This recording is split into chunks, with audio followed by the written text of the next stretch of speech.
more than 3 months after President Donald Trump promised a crackdown on vaping amid the Trump administration is rolling back regulations on flavored vaping products. Tony Dejak, AP photo. The Trump administration is dialing back a sweeping ban on flavored vaping products the president promised 3 months ago, following strenuous lobbying from his political allies in the vaping industry. Federal rules expected to be released soon, more than 3 months after President Donald Trump promised a crackdown on vaping amid a pair of related public health crises, include new carve-outs that will allow some products to remain on the market. The Wall Street Journal first reported the news. Story continued below. The Food and Drug Administration will ban major retailers, gas stations and convenience stores from selling all fruit and sweet-flavored vapes, which have been blamed for the sharp rise in teen use. However, in a major reversal, the agency will allow menthol-flavored e-cigarettes to be widely available, and open-tank vapes commonly sold in vape shops will also be excluded from the ban, an HHS official confirms. The decision is a win for some of Trump's conservative allies, who warned a more sweeping ban on flavored vaping products would alienate the president's base and weaken his re-election effort. However, the carve-outs have angered public health groups.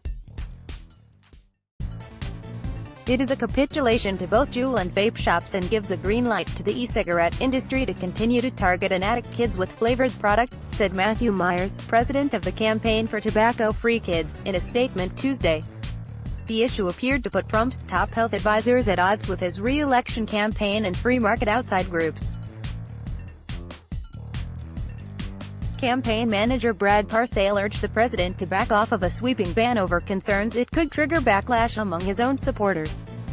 That also put the campaign at odds with First Lady Melania Trump, who the president identified as driving force behind the more muscular ban he initially proposed.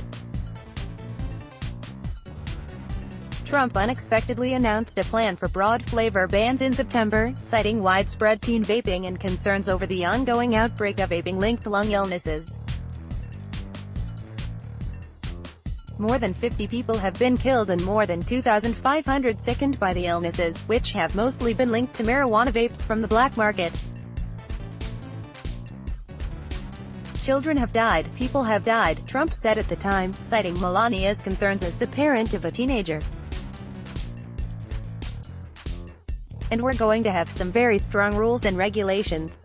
The administration in September said it would ban menthol and mint vaping products, citing the popularity of those flavors among teens. 64% of high school vapers reported using those flavors, according to early figures from this year's National Youth Tobacco Survey.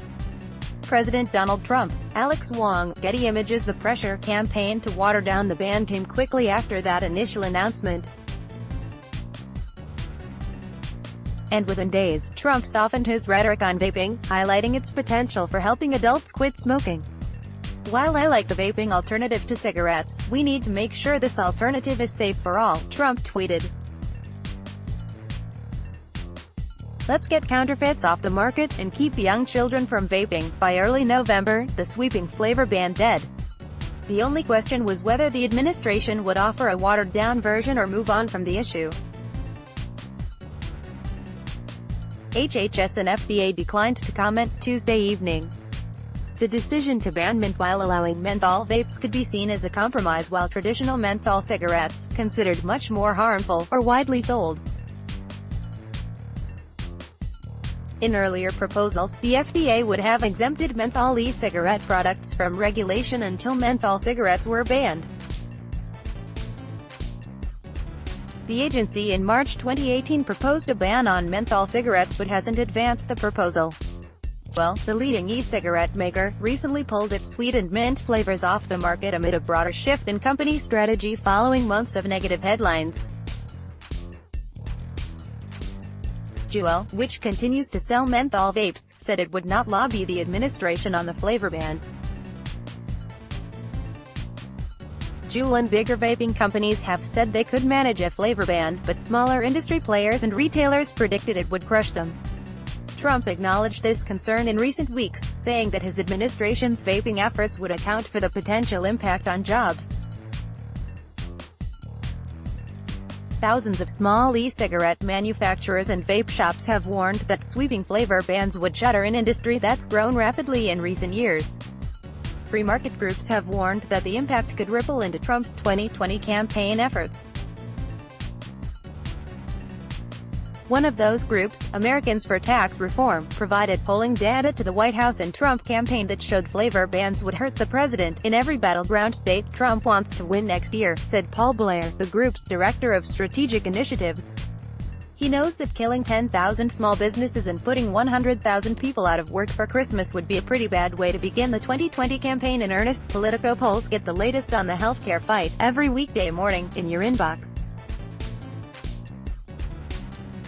Flavored e-cigarettes covered by the ban must be removed from stores without age restrictions, like gas stations and retail chains, within 30 days, HHS Secretary Alex Azar said in September.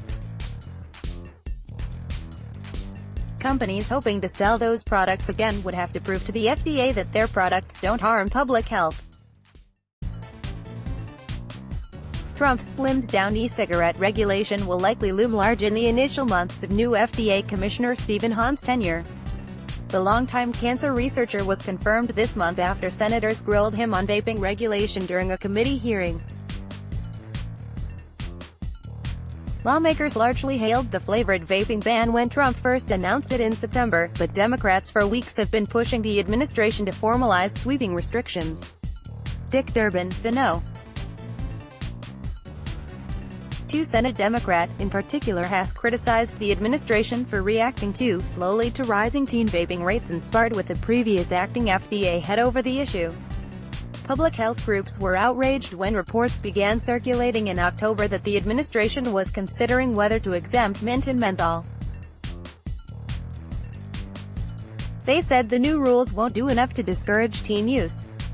It's a compromise that removes the product that most Juul users are using today, but just as when mango flavor became less available, it opens the door to what they will use tomorrow, said Myers.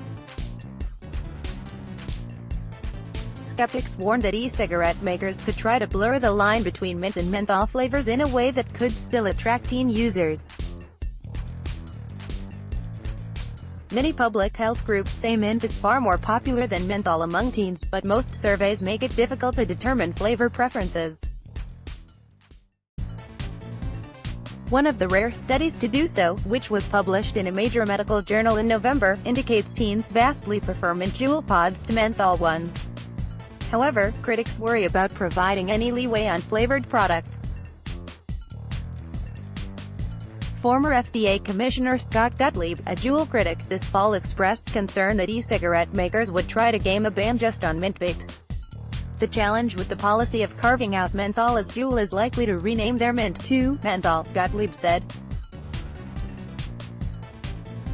There is probably not much FDA can do when a company renames a flavor. Critics such as Myers question whether limiting flavored sales to vape shops will actually curb teen use. The FDA earlier this year noted that 14.8% of teens reported getting e-cigarettes in vape shops in the past month, compared to just 8.4% who said they bought the products in a gas station or convenience store. There is no rationale for exempting vape shops if the concern is sales to kids, Myers said. Let's block ads. Why?